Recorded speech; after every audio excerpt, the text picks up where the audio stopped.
There were frankly quite a few positives to talk about in this game against Louisville, but there were also a whole lot of negatives.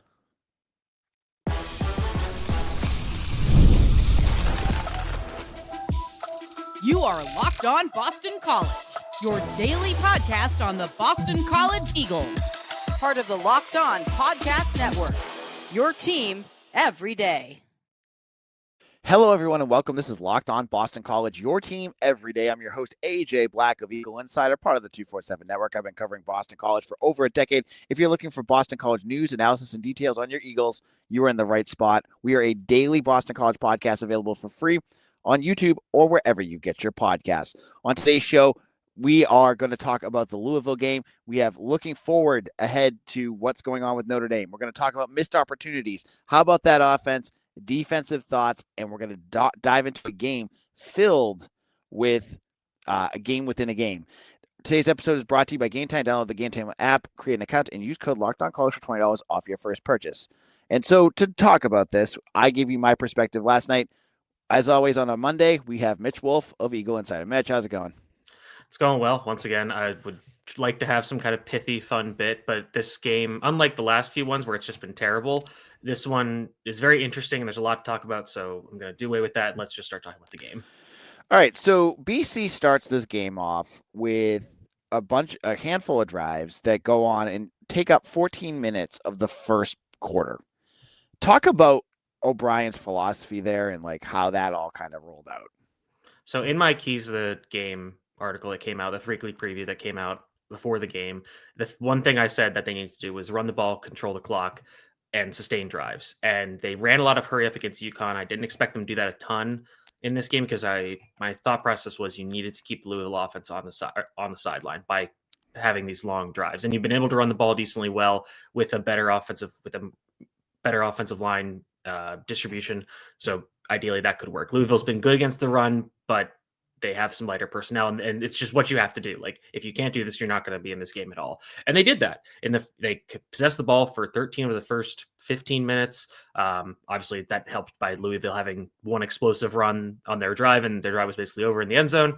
But they did what they were supposed to do. They moved the ball well. The first drive kind of petered out with some mistakes. Second drive was good for a touchdown. The next few drives got into Louisville territory. They just failed on fourth down. And for what it's worth, I did not disagree with those two fourth downs, and I want to talk about both because the first one, you're kind of in a tough position because it's fourth and kind of long, and you're at the 38, so you're kicking a 55-yard field goal. That's pretty tough. You're too close to really punt, so don't mind going for it there.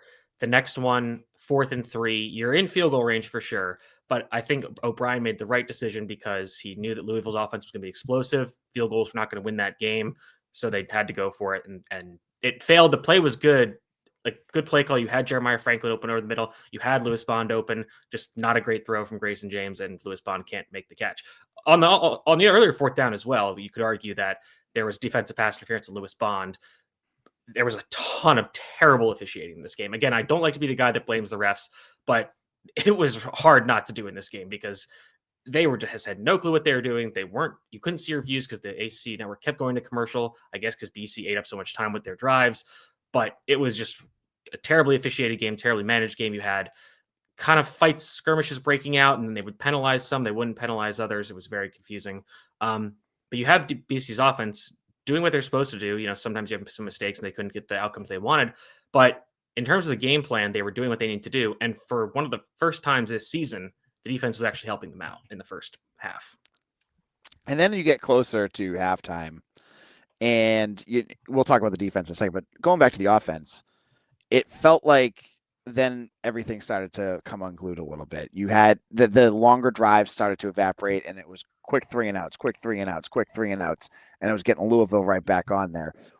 Were they going more tempo there, or were you seeing any change? I think they were just throwing the ball, and they were incomplete passes, so the clock just stopped very quickly. Okay. So they weren't. And in fairness, like they did run once or twice, and it just didn't gain many yards, so they still had to throw. I'm just looking at the play-by-play again now, so I can refresh myself. But yeah, I mean, you just have Harris or James missing some passes, which was again, it was a problem in this game. He was not accurate, and even before he was struggling with injury. And that was kind of the frustrating part with James, is even later into the game when he was hurt, he would miss all these throws and be like, why is he even still out there? And then he would have a few string of throws like, oh, that's great. And in the beginning of the game, it's like, okay, has all these play action passes, all these screens, like they aren't these really hard throws. Yep. Then once he started having to make these more difficult throws, especially from the pocket, it was more difficult for him. And part of the issue was the pressure allowed by the offensive line. Now, there's Bill O'Brien talked about this last week about how it's the quarterback, it's the running backs, it's the receivers, it's the offensive line, it's everybody. And that was even more so in this game. Now, Louisville did blitz a ton more. They blitzed on 43% of James's dropbacks. It's one of the higher rates for them this season. And they were getting home a lot. And part of the problem is that BC's offensive line, they were getting beat. That was happening. And that's going to happen because Louisville has a good defensive line. They have a very high pressure rate this season. They haven't been getting as many sacks, but they've been getting a ton of pressure. But also, there were a lot of times where BC was not in the right pass protection. So the first play, even, I was just reviewing this when I'm writing my film review. They slide the line to the left, even though Louisville walks a linebacker down to the line of scrimmage on the right side. And they only have 2 defenders over 2 receivers to the left. So they are probably not blitzing from that side. And if they are, you should be sliding away from that side and throwing into the blitz. Instead, they slide away from where the linebacker is. They slide to the left, and the linebacker comes unblocked. James avoids the sack from him, but then has to scramble. The play is basically dead, and James scrambles for a yard or no yardage, basically. So that's a problem. And that's on James. That's on the center. That's part of it. And as the game went on and BC gets into these more pass obvious situations, then it's kind of open season because Louisville can pin their ears back. They can rush. They can blitz. They can do whatever they want. Right. Because they don't have to worry about the run game. But some of that later in the game is not as big of a problem. But in the middle part of the game, when it was still a close game, that's on James. Again, it's on James. It's on the offensive line. It's on the coaches for having a ton of plays that are deeper developing passing concept that you have to hold up for longer. And that also is it's not James's fault, but it's him as a player. In this game, I thought it was very apparent that Grayson James was struggling to execute the quick game parts of the offense. And that's something they didn't do basically at all against UConn, and they didn't do much in this game, which makes me think that that's not something they think James is good at. And there were times when he did hit some nice quick passes, but there were a lot of times where he was late or he was afraid to throw it. And I think about the illegal touching penalty on Caleb Chudzinski, where they're running mesh rail, staple of the offense. And there are multiple guys open over the middle, and he just can't pull the trigger. He scrambles and throws it to Chudzinski late, but he had stepped out of bounds, so it's a penalty. And that's part of the problem. And I think this shows why Bill O'Brien went with Dylan Lonergan to begin with, because Lonergan can execute the quick passing game part of the offense, which is integral to what O'Brien wants to do. And it helps protect a offensive line that has had some issues. If they could marry that with the running game, this would be an effective offense, because we've seen this offensive line, they do struggle to pass protect. But if you have a solid run game, you can do more quick game, you can do more play action, keep the defense off balance. When Dylan Lonergan was playing, for whatever reason, except the Cal game, they had no running game. So he was in a tough position. So we'll talk about this in the future, but that's something that I feel like this game showed, that James is struggling with the quick game part of the offense, and he's just not as accurate when throwing into parts of the field as well, because he was missing passes high, low, outside, inside, everywhere. So Right. Yeah, at least one interception was an airmail, like over. that one was really bad. The first one, I don't put as much on him because it's a tip pass. It could go. Yeah, right. Right.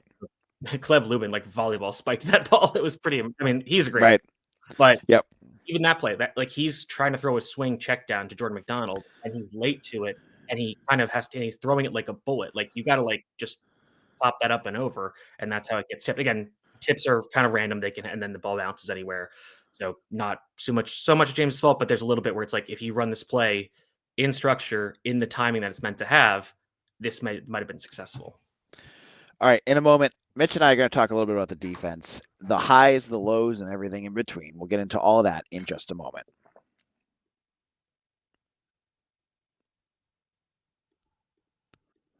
College football is back, and I couldn't be more excited. The tailgates, the rivalries, the energy in the stands, there's just nothing like it. But let's be real.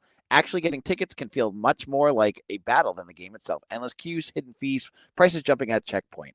That's why I use Game Time, the app that gives the advantage back to the fans. It's the easiest way to score last-minute tickets at the best prices with no surprise fees. What you see is what you pay. I've used Game Time multiple times to get Boston College tickets for my family. We have had nothing but great success with them. good prices, no hidden fees. You get to see where you're sitting, and easy delivery of tickets. I couldn't recommend this more. We've used it multiple times. I think you should too. Now, check out Game Time and take the guesswork out of buying college football tickets with them.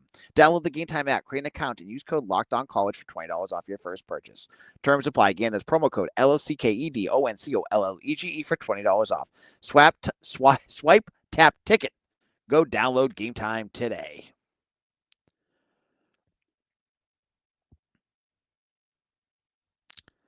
Locked On Boston College, AJ Black here on our Monday post-game show talking about the Louisville game. And thank you all to our everydayers. All of you have made Locked On Boston College your first listen every day. Thank you so much. You are the MVP of the show. All right, Mitch, the defense. Unbelievably frustrating at times. But they made a few stops here and there, too, to keep them in this game. And they had a couple turnovers. What were your thoughts?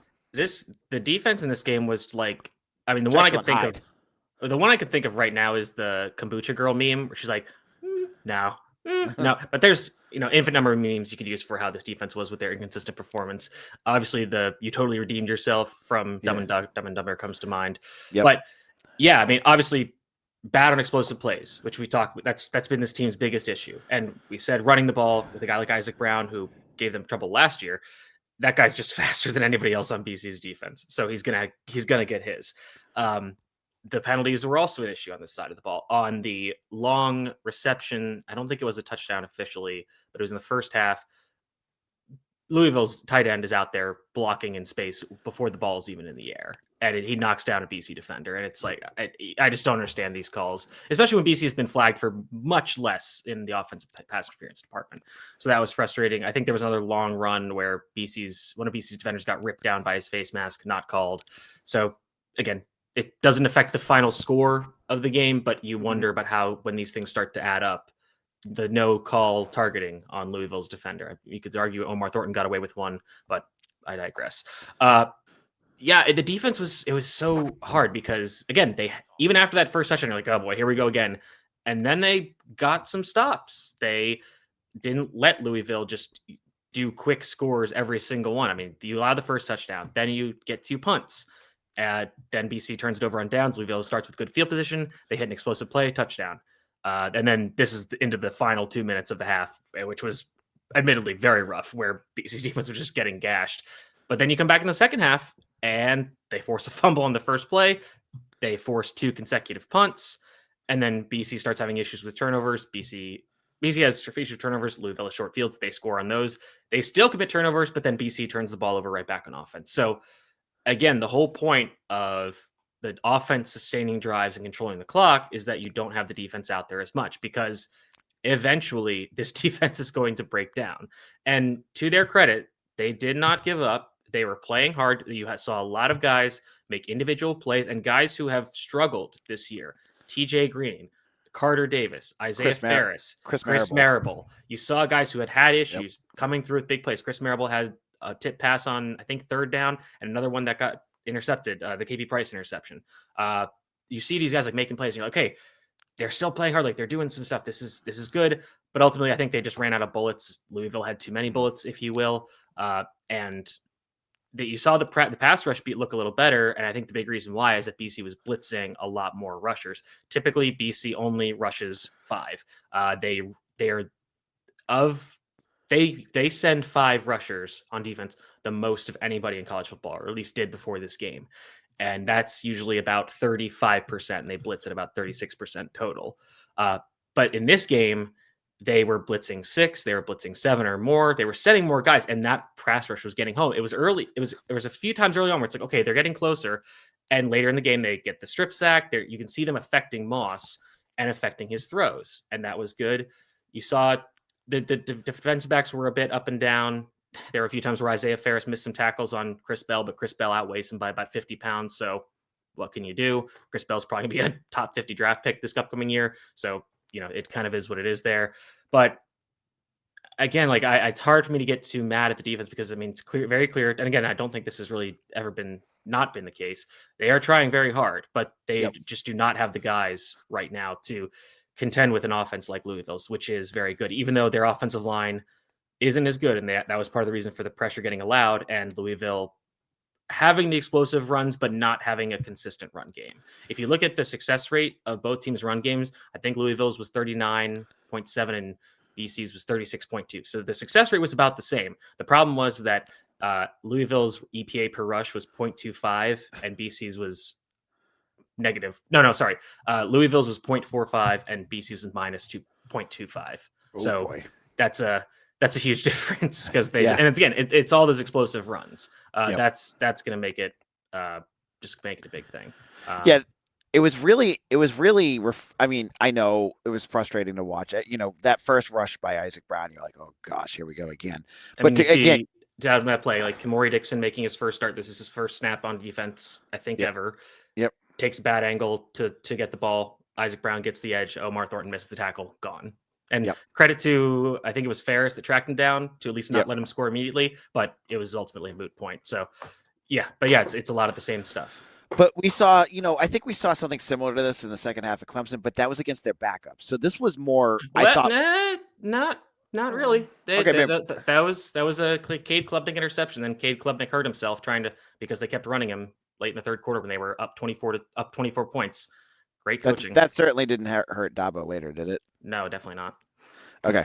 But yeah, I just thought it was good to see in a game where it was getting close at times. Like they kept giving the offense opportunities and the offense could not capitalize. Right. And I think this brings us to the argument du jour, in terms of the day, is Bill O'Brien's decision to punt on 4th and 8 in the fourth quarter.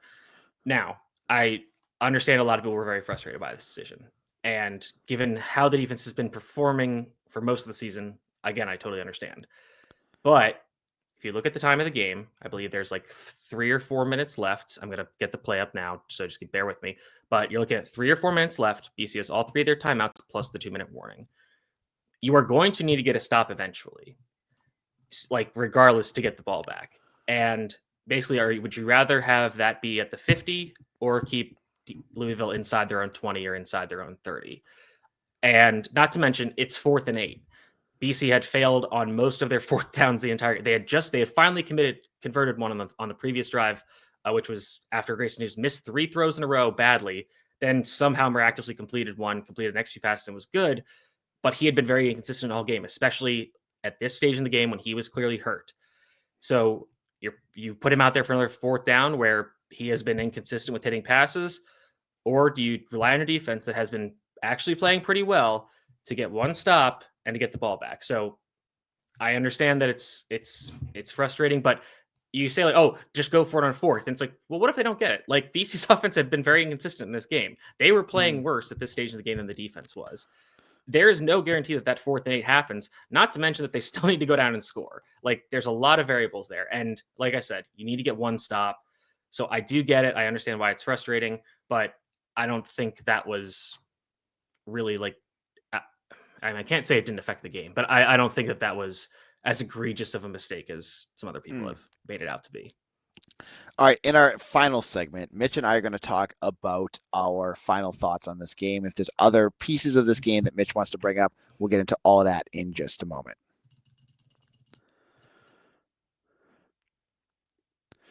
The NBA is back, and there's no better place to get in on the action than FanDuel, the official sportsbook betting partner of the NBA. Even if you missed the start of the game or want to ride the hot hand, FanDuel has live bets on everything from who will score next to fourth quarter comebacks. Plus, you can get to combine your live bets into same-game parlay for a shot at a bigger payout. It keeps getting exciting. You can do parlays. You can do prop bets. You can do all sorts of good stuff here on FanDuel. It's so easy to use and you get paid immediately. Right now, FanDuel is giving new customers $300 in bonus bets when your first $5 bet wins. So head to FanDuel.com to sign up and play your game with FanDuel, the official sportsbook betting partner of the NBA. Locked On Boston College, AJ Black. Thank you all who have made Locked On Boston College your first listen. If you're looking for a second listen, check out Locked On College Football with Spencer McLaughlin. LSU just fired Brian Kelly. The coaching carousel is getting insane in college football. They've got it all covered on Locked On College Football. You want to hear what they have to say on that show. Now, Mitch, I know you were saying earlier that there's lots of stories within stories in this game. We've talked about a bunch. What are some other things that you wanted to mention? I think the running game looked good. I think Jordan McDonald is playing really well. This is kind of his brand of football. Like, you get into late October, early November, he turns into a different animal. I mean, I think this is just he's effective because he's this bigger, strong back that can take advantage of a defense that's played for half a year and is tired. So I think it's good that they're leaning on him. I thought the wrinkle of using Lewis Bond as a running back essentially was fun. Obviously, Lewis Bond has a fumble, which sucks. Only his fourth of his career, which I don't think is that big of a problem given how much he touches the ball. Not to mention he is now fifth in BC history in receptions, and I think needs 20 to pass Zay Flowers. So with 5 games left, 4 games left, right? 4 games left. Yeah. So I think he can, I think he might be able to get there, that'll be at least a silver lining. Again, BC receivers love to have historic seasons when the team is terrible. Right. Yeah. Zay was 2022, right? Yep. Yep. Exactly. So you just have to have the team be terrible. Alex Amadon in 2012, wasn't it? Yeah. I mean, then he got the career numbers in 13, but they weren't throwing the ball as much, obviously. But yeah, looking at the rest of the offense, I am not sure exactly where we'll find out, hopefully, about Kevin Klein's injury status, but I think obviously it wasn't much better after he left the game, but I hope that this might be a motivator for them to explore some different options, because there was actually a drive where they put Logan Taylor at right tackle, and I think they had Robert Smith or Judah Pruitt at right guard. They rotated in Pruitt for at least 1 or 2 series, but they pretty much settled on Robert Smith once they put Ryan McCow in at right tackle. McCow had a pretty rough game, but again, most of the offense line had a rough game against a very good pass rushing Louisville front. So again, it's not going to get better given that they play Notre Dame next week, but you think about other teams they might play, they're not going to have as good of a pass rush as Louisville. So I think, and again, it's frustrating that it took them this long to finally find an offensive line unit that is better, is serviceable, functional. And even again, they weren't great in this game in terms of pass protection, but this team does need to lean on the run game at this point. Trying to think of anything else from the defense. Again, like one of my keys to victory was like, guys have to make plays. And in this game, they got a lot of them where it's guys just need to like not drop interceptions. You got to get your hands to the ball and hold on to it and make something happen, which they did a lot of the times, and even had some ones that could have been turnovers, but were not ruled that way by officiating. I guess speaking of that, before you jump on the secondary, like it was also kind of refreshing that I know he ran for 2 touchdowns, but Miller Moss, they didn't make Miller Moss look like, John Elway out there. Yeah, I mean, he made some nice throws, but he also missed his fair share. And yeah, they made him make some mistakes. I think that was fair to say. Like, when you played Pitt, I mean, and for what it's worth, Mason Heinz looks incredible. But Joe Fagnano had looked like Josh Allen out there. He could do whatever he wanted. So I do agree with you that at least they made him work for it. But again, that's the definition of a moral victory. But again, once we've talked about the O'Brien 4th down thing, now we need to talk about the other argument of the day is, what do they do with quarterback? Do they go back to Dylan Lonergan? Do they do Shaker Reisig? Even though I think they can still if they play him enough, he'll lose his red shirt, which I don't want them to do. I think if Grayson James is hurt, which it seems like he was at the end of the game, even if he can play, I do think you have to go back to Dylan Lonergan at this point, and it sucks because you have to throw him against the Wolves, against Notre Dame. But I think it was fine to give him a few games off. He was clearly was seeing ghosts, had the yips, whatever. But now that you at least have some semblance of a run game, or at least have that figured out, and to be fair, James is a big part of the running game getting figured out because he can add something, and I don't think Lonergan can do that to that level. But you're seeing just the blocking be better and the running backs playing a little better, especially if you get Turbo Ridley back in the near future. I think if you give him that, he'll be able to perform better because everything won't be on his shoulders to win as a passer. Right. And I think it's a trade-off, right? Like everything, you've mentioned this on the show before, everything in the world is trade-off in football. You trade off the Grayson James ability to scramble and do some things with the passing game, like the short passing game, which you didn't have with James. Is that a fair enough trade-off with this offense? Like you would not be able to run with the quarterback. You would, though, get that short passing game hopefully back. Yeah, in theory. And again, theory, right. It could not be at all. And Notre Dame could, it's going to be tough to evaluate against Notre Dame because Notre Dame is a really good team with a pretty solid defense that has players. Maybe their overall success hasn't been what people expected this year, but they still have a lot of good players. So I think that with James being banged up, and again, because he's banged up, even if he does add that running game part to your offense, if he's hurt, that's not that's really a non-starter because you're not going to run him as much if he's hurt. So and it just affects his athleticism. If he can't run at full speed because he's hurt, then really what's the point? So I think that's something they have to at least explore doing. Again, I think it was fine to bench Lonergan because of the turnovers, but with James, you have the inaccuracy, the inability to run quick game, and again, some of these sacks and pass protection issues, because I think it's not all his fault, but some of those are on him for not getting the team in the right protection. And again, some of it's on the offensive coordinator and the play calling for, again, not having as much quick game. But again, I think some of that comes back to James and his unwillingness to pull the trigger in some of those situations. Whereas with Lonergan, if you think about, at least when he was early in the season, he was throwing the ball. He was getting it out very quickly, and that was helping with the pass, helping the offensive line not have these long dropbacks. So at this point, BC is 1-6 now, or 1-7, and just you're between a rock and a hard place, and you're just trying to find stuff that might work and give this team a spark. And I think, at least again, watching this game, there were 2 or 3, maybe 4 games within it where it's like, okay, the first 2 drives, like, oh, this is one game, and then the last part of the second quarter was a whole other game, and then the second half was just a Stefan meme. This game has everything. It was, what was it? I think they said 6 turnovers and 8 drives at one point or something. And it was absolutely insane. And you just never knew what was going to happen, because you would have Grayson James be terrible, and then he'd make a bunch of throws in a row. You'd have BC get a turnover, then Louisville turn it over, and then BC then turn it over again. It was hard to keep up and just be like, I don't even know. When BC scored their touchdown towards the end of the game, it's like, oh, it's a 1-score game, but you kind of just lost track of the score. Because of how insane and back and forth the game was, which, again, to BC's credit, we went into this game very down. BC's not going to look competitive at all in this game. And I think, again, this is a Pyrrhic victory. It's a moral victory. It's whatever you want to call it. How was the play, Mrs. Lincoln? Whatever. You cannot say that BC was not competitive in this game. They were down to the last few minutes. They were within a score, had chances, ultimately couldn't capitalize, for reasons that go back to talent. And there are reasons that go back to coaching. I don't really get as much on the defensive coaching for this one. I thought the game plan was fine. It's like, okay, we're not getting home by not blitzing. We're going to blitz more. We're going to blitz more guys. And that was pretty effective. At the end of the day, they just don't have the athletes to contend with Louisville at times. And that showed up by them creating some really explosive plays that effectively changed this game.